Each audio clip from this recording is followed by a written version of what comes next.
కర్మ ఎవ్వరిని విడిచిపెట్టదండోయ్.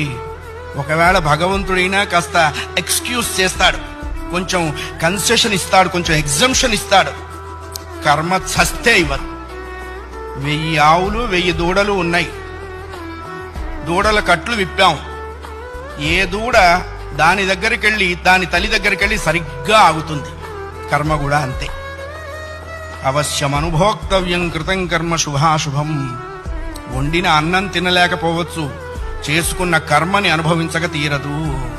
చాలా మంది కొన్ని అనవసర మాటలు మాట్లాడుతుంటారు.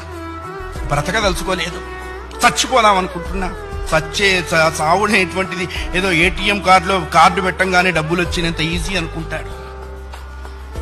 నువ్వు అనుకోంగానే చచ్చిపోతే నువ్వు చేసిన కర్మ అంతా ఎవడు అనుభవిస్తాడు?